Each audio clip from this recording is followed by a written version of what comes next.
test. You all right there? Test, test, test, test. Test, test, test. All right.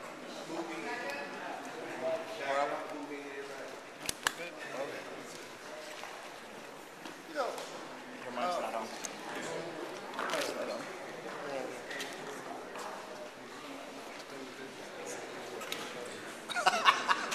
You know, talk to you a year at the anniversary of your first year, special election, all that, and you said, you know, you always looked at yourself as the people were the landlords, and you were only a tenant.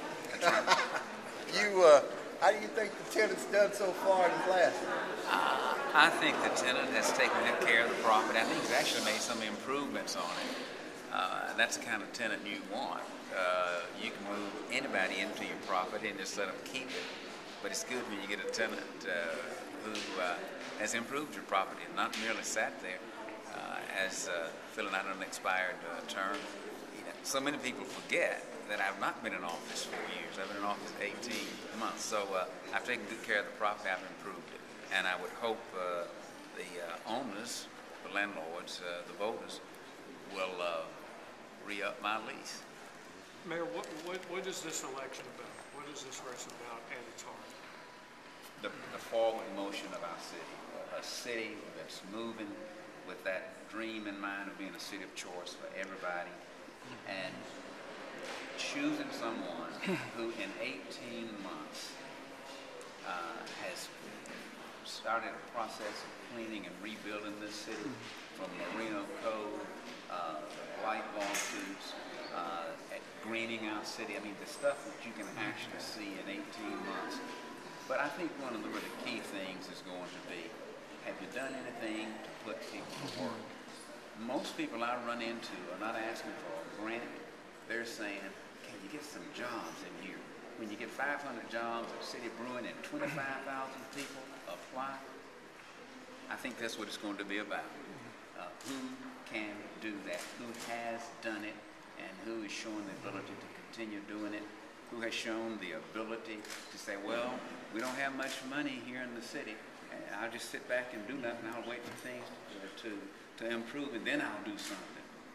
I think we're going to look for somebody who has a demonstrated record of going around the country, around the world, tapping into resources that we haven't tapped into, and keeping this city in motion. I think that's what it's going to be about.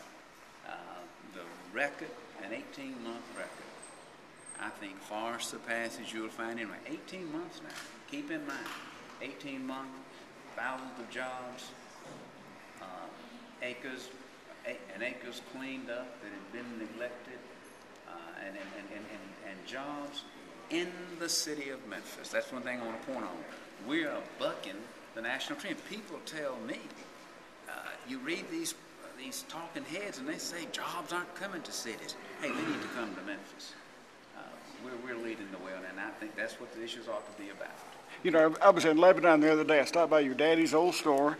They told me your mother lives behind the store. She's doing real well. Have you talked to her about this race? What did she tell you? Talked to her just this morning. Talked to her this morning. I mean, you got to eat first things. Talk to somebody upstairs first, and I call them up. And she was a little confused. She said, now, will this thing be over in August? I said, no, it won't be over in August.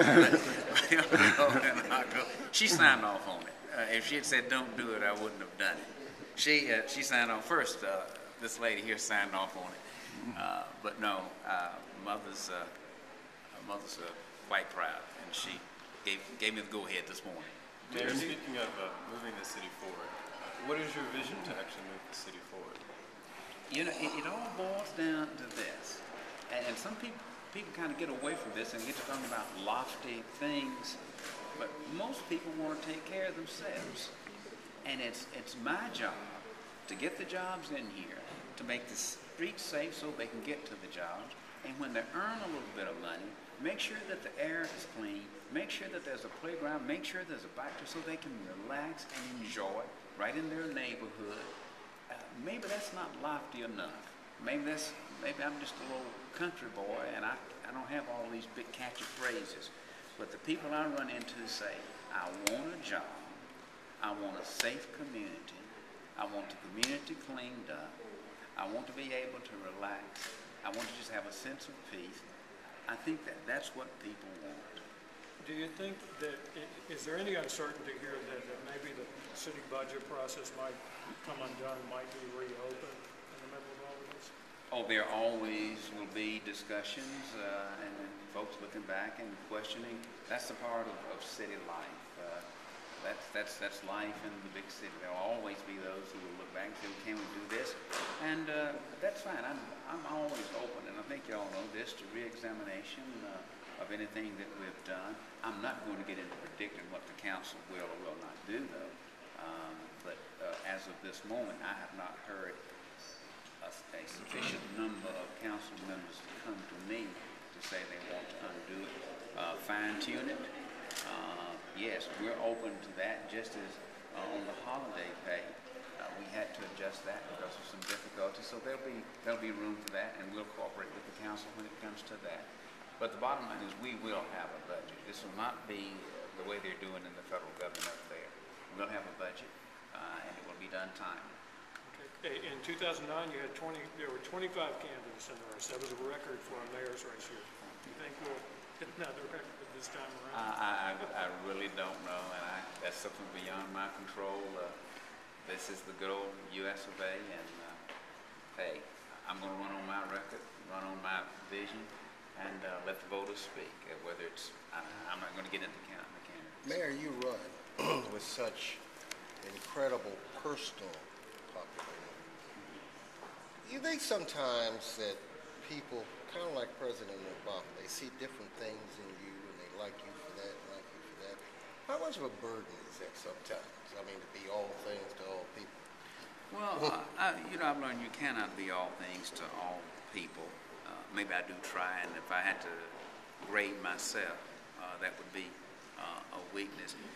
But the day that this job, and I mean this, the day that this job becomes a burden, I'll call a press conference, and I'll say I'm out of here. But Ruby will tell you I'm up every morning at 4:30 in the gym, at 5:30. Can't wait to get down here. Stay down here till 10 o'clock at night, and I have a passion for it. I've adopted my personal credo is that a profession without a passion is nothing more than a pain, and I have no pain. I enjoy my job because it's service.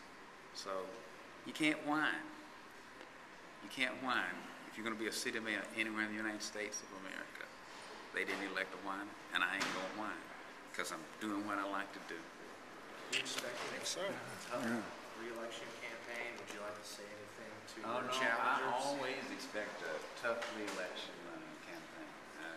And this is why anytime you get into this, we got this, I'm prepared for that. I think I told y'all the last time, I prepare for each of my campaigns to be the roughest, toughest one that I've ever experienced, and no less year.